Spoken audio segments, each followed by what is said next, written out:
নমস্কার বন্ধুরা, কেমন আছেন সবাই?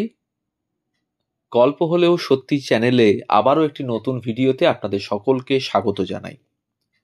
আজকের গল্প পুরীর মন্দিরকে নিয়ে। বিশাল এই মন্দির কমপ্লেক্সটি প্রায় 4 লক্ষ বর্গফুটের বেশি এলাকা জুড়ে রয়েছে এবং এটি একটি উচ্চ দুর্গ প্রাচীর দ্বারা বেষ্টিত। এই 20 ফুট উঁচু প্রাচীরটি মেঘনাদ পাচেরি নামে পরিচিত। মূল মন্দিরকে ঘিরে আরেকটি প্রাচীর কুর্মা বেদা নামে পরিচিত। এতে অন্তত 120টি মন্দির ও উপাসনালয় রয়েছে। এর ভাস্কর্য সমৃদ্ধি এবং মন্দির স্থাপত্যের ওড়িয়া শৈলীর সঙ্গে এটি ভারতের সবচেয়ে দর্শনীয় স্মৃতিস্তম্ভগুলির মধ্যে অন্যতম একটি।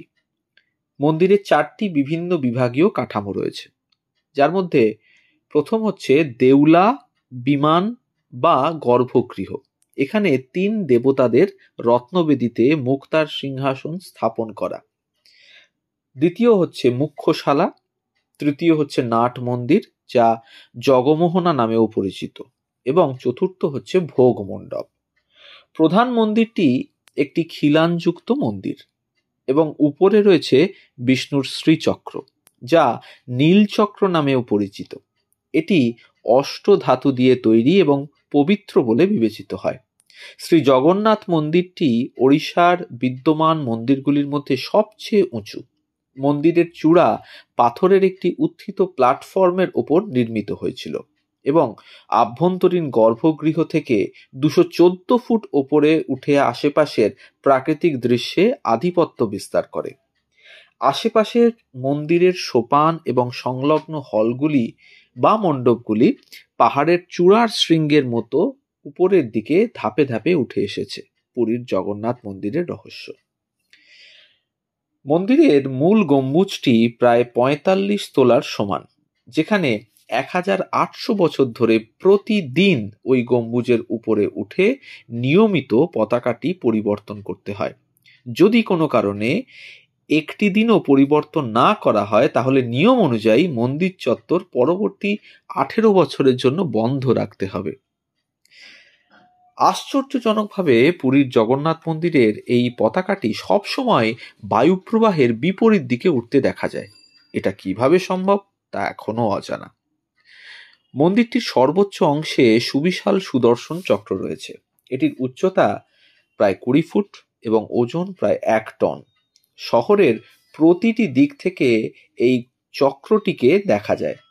ভক্ত যেখানেই থাকুক না কেন, সর্বদা ভগবানের দৃষ্টি আছে এই চক্র স্বয়ং শ্রীকৃষ্ণের সুদর্শন চক্র বলে মনে করা হয়।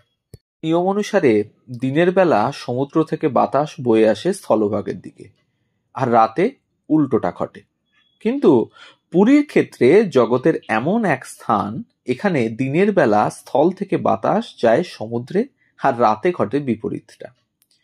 2000 বছর আগে গোপুরমে আনা হয়েছিল এই বিশাল চক্রটি এবং মন্দিরের উপরে স্থাপন করা হয়েছিল। আজও ধাঁধা হিসেবে রয়ে গিয়েছে। মন্দিরটি এমনভাবে তৈরি, কোনো সময় মূল খিলানের ছায়া দেখা যায় না। আরও এক আশ্চর্যের বিষয় হলো, মন্দিরের উপর দিয়ে কোনো বিমান, এমনকি কোনো পাখিকেও উড়তে দেখা যায় না। এই আশ্চর্যজনক ঘটনার এখনো পর্যন্ত কোনো ব্যাখ্যা পাওয়া যায়নি। মন্দির থেকে সমুদ্রের দূরত্ব বেশি নয়।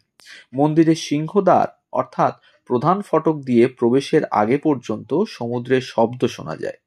একবার সিংহদ্বার পেরিয়ে গেলেই আর সমুদ্রের শব্দ শুনতে পাওয়া যায় না। আবার মন্দির থেকে বের হলে সমুদ্রের শব্দ শোনা যায়। কাঠের মূর্তি প্রতি 8, 12 ও 19 বছর অন্তর পুরীর মন্দিরের বিগ্রহ বদল হয়। অর্থাৎ পবিত্র নিম গাছের কাঠ দিয়ে জগন্নাথ দেব, বলভদ্র এবং সুভদ্রার নবকলেবর করা হয়, আর পুরনো মূর্তি কৈলি বৈকুণ্ঠের কাছে পুঁতে দেওয়া হয়। আশ্চর্যজনক বিষয় হলো, জগন্নাথ দেবের নবকলেবরের জন্য যে গাছটি নির্বাচিত করা হয়, সেটি মন্দির কর্তৃপক্ষের নির্ধারিত এক কাঠুরে গোপনে 21 দিন ধরে কাটেন। কেউ জানতেও পারে না। নবকলেবরের পর মূর্তি বদল করা হয় বিশেষ নিয়ম মেনে। জগন্নাথ মন্দিরের প্রবীণ পুরোহিতের চোখ বেঁধে হাতে দস্তানা পরিয়ে মূর্তি বদল করা হয়। সেই সময় গোটা শহরে বিদ্যুৎ সংযোগ বিচ্ছিন্ন করে দেওয়া হয় এবং মন্দিরের বাইরে কেন্দ্রীয় বাহিনীও মোতায়েন করা হয়। কথিত আছে, মূর্তি বদল করা কেউ দেখে ফেললে তার বড় ক্ষতি হতে পারে, এমনকি চোখও নষ্ট হয়ে যেতে পারে। এই ছিল আজকের গল্প। আমাদের গল্প যদি ভালো লাগে তাহলে আমাদের চ্যানেল গল্প হলেও সত্যি একে সাবস্ক্রাইব করুন, কমেন্টের মাধ্যমে জানান কেমন লাগলো। ভালো লাগলে কাছের মানুষদের সাথে শেয়ার করুন, বেল আইকনটি প্রেস করে রাখুন পরবর্তী গল্পটি পাওয়ার জন্য। সবাই ভালো থাকুন, ধন্যবাদ।